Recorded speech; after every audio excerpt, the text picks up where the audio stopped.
কখনো কি তুমি ভেবেছ একটি এমন কম ছিল যারা পাহাড় কেটে প্রাসাদ বানাতো, যারা বলতো আমাদের চেয়ে শক্তিশালী আর কে আছে?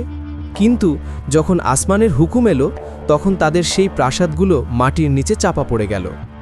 হজরত নুহু আলাইহিস সালামের পরে আরেকটি কম জন্ম নিল। তারা ইয়েমেন ও ওমানের মাঝামাঝি একটি অঞ্চলে বসবাস করত, যার নাম ছিল আহকাফ।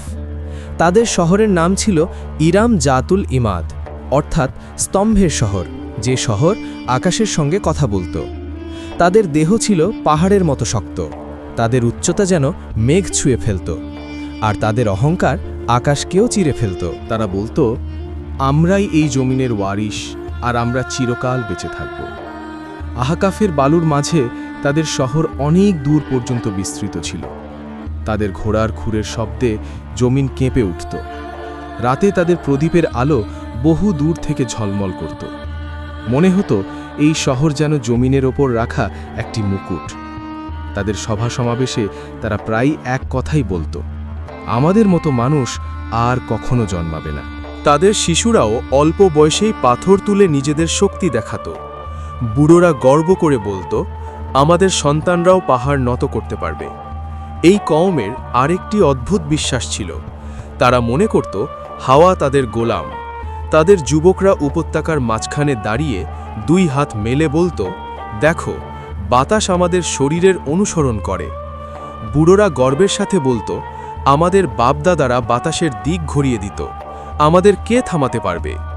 তারা যখন দূরে ঝড় আসতে দেখত তখন হেসে বলতো, বাতাস তো আমাদের পক্ষেই, এটা আমাদের উপর নয়, আমাদের শত্রুদের উপর পড়বে। কিন্তু তারা জানত না যে হাওয়াকে তারা নিজেদের গোলাম ভাবত, সেই হাওয়াই একদিন তাদের সবচেয়ে বড় শত্রু হবে। আদ কম শুধু লম্বা ছিল না, তাদের দেহ গঠন সাধারণ মানুষের তুলনায় অনেক বড় ছিল। নদীর ধারে আজও পাহাড়ের মাঝে তাদের পায়ের ছাপ পাওয়া যায়, যা দেখে মানুষ অবাক হয়ে যায়। তাদের ঘরের দরজা এত উঁচু ছিল যে ঘোড়া আর সাওয়ার একসাথে সোজা ঢুকে যেতে পারত। তাদের বাসনপত্র ছিল পাথরের, এত বড় যে একটিতে পুরো পরিবারের খাবার রান্না হয়ে যেত। সময় যেতে লাগলো, অহংকার বাড়তে লাগলো, গর্ব আরও গভীর হলো। তখন আল্লাহ তাদের কাছে একজন নবী পাঠালেন, হজরত হুদ আলাইহিস সালাম। তিনি বললেন, হে আমার কওম, শুধু আল্লাহর ইবাদত করো, তিনি ছাড়া আর কোনো উপাস্য নেই। তারা বলল, তুমি কি চাও আমরা আমাদের বাপদাদার ধর্ম ছেড়ে দিই? আমরা শক্তিশালী, আমাদের কেউ স্পর্শও করতে পারবে না। হজরত হুদ আলাইহিস সালাম বললেন, আমি তোমাদের এমন আযাবের ভয় দেখাচ্ছি যা তোমরা কল্পনাও করতে পারবে না। কিন্তু যেসব হৃদয় অহংকারে ভরে যায় সেখানে উপদেশ পাথরে আঘাত করে ভেঙে যায়। হজরত হুদ আলাইহিস সালাম প্রতিদিন তাদের বাজারে, প্রাসাদের সামনে, দরজার কাছে গিয়ে শেষ দাওয়াত দিতেন। কখনো তাদের সর্দাররা হেসে বলতো, যদি তোমার কথায় শক্তি ভাগত আমাদের প্রাসাদ তো এখনই ভেঙে পড়ত। কখনো শিশুরা তার কণ্ঠস্বর নিয়ে হাসাহাসি করত। কেউ কেউ তাকে দেখে রাস্তা বদলে নিত, যেন আল্লাহর ভয় তাদের চোখে না ঢুকে পড়ে। একদিন হজরত হুদ আলাইহিস সালাম তাদের সভায় গেলেন। সেখানে তাদের নেতারা সোনার সিংহাসনে বসেছিল। তিনি বললেন, আল্লাহর সৃষ্টি করা কুদরতের নিদর্শন দেখো, তোমাদের শক্তি কিছুই নয়। তারা হেসে বলল, এই ছোট ছোট ভয় দেখানো বন্ধ করো, আযাব এলে আমরা আমাদের শক্তিতে তা ঠেকিয়ে দেব। আযাবের কিছুদিন আগে এক অদ্ভুত ঘটনা ঘটল। রাতে আকাশ থেকে এক গভীর শব্দ শোনা গেল। না ছিল বজ্রপাত, না বিদ্যুৎ, তবু উপত্যকায় মনে হলো কেউ দূর থেকে ডাকছে। আদ কওম বলল, এ তো পাহাড়ের আওয়াজ। হজরত হুদ আলাইহিস সালাম বললেন, এটা রহমতের ডাক নয়, এটা সতর্ক বার্তা। পরের রাতে জমিন সামান্য কেঁপে উঠল। শুধু পশুরাই অস্থির হল। মানুষ হেসে বলল, জমিনও আমাদের শক্তিকে ভয় পায়। তারা জানত না এটাই ছিল জমিনের শেষ প্রতিবাদ। তারপর আল্লাহর ফয়সালা এলো। প্রথমে তাদের ওপর খরা নেমে এলো। 3 বছর এক ফোঁটা বৃষ্টিও পড়ল না।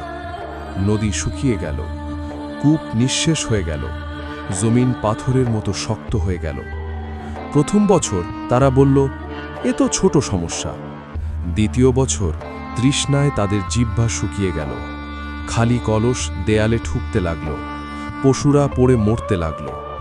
তৃতীয় বছর আদ কওমের সেই হাসি, গর্ব, আওয়াজ সব হারিয়ে গেল। যখন তারা হযরত হুদ আলাইহির কাছে এলো, তিনি কাঁদলেন না, শুধু বললেন, এখন আযাবের সময় খুব কাছাকাছি। একদিন আকাশে 3টি মেঘ দেখা গেল, একটি লাল, একটি সাদা, একটি কালো। আকাশ থেকে ফেরেশতা ডাক দিল, হে আদ কওম, একটি মেঘ বেছে নাও। তারা হেসে বলল, কালো মেঘ, ওতেই পলি আছে। কিন্তু তারা জানত না, ওই মেঘে রহমত নয়, ধ্বংস লুকিয়ে আছে। আকাশ কালো হয়ে গেল, হাওয়া ঠান্ডা হয়ে উঠল, মানুষ আনন্দে চিৎকার করতে লাগল, বৃষ্টি এসে গেছে। কিন্তু সেটা বৃষ্টি ছিল না, ছিল ধ্বংসের ঝড়। প্রথম ঝাপটায় ধুলো আর পাথর উড়ে গেল, দ্বিতীয় ঝাপটায় গাছ উপড়ে গেল, পশু উড়ে গেল, তাদের মূর্তি, গর্ব, বাগান, শহর সব ছিন্ন ভিন্ন হয়ে গেল। তৃতীয় ঝাপটায় মানুষ আকাশে ছিটকে গেল, যে প্রাসাদগুলো কখনো আকাশ ছুঁত সেগুলো বালুর নিচে চাপা পড়ে গেল। 7 রাত ও 8 দিন সেই ঝড় চলল। শেষে শুধু নীরবতা, শুধু বালুর সমুদ্র আর পড়ে থাকা খেজুর গাছের ফাঁপা কাণ্ড। কিন্তু যারা হযরত হুদ আলাইহির সাথে ঈমান এনেছিল, আল্লাহ তাদের রক্ষা করলেন। পাহাড়ের একটি গুহায় তাদের আশ্রয় দেওয়া হলো। হযরত হুদ আলাইহি বললেন, হে আমার রব, তুমি সবচেয়ে দয়ালু, আমাদের তোমার পথে স্থির রাখো। তিনি ধ্বংসস্তূপের দিকে তাকিয়ে চোখ ভিজিয়ে বললেন, এরা তারাই যারা বলতো, আমাদের চেয়ে শক্তিশালী কে?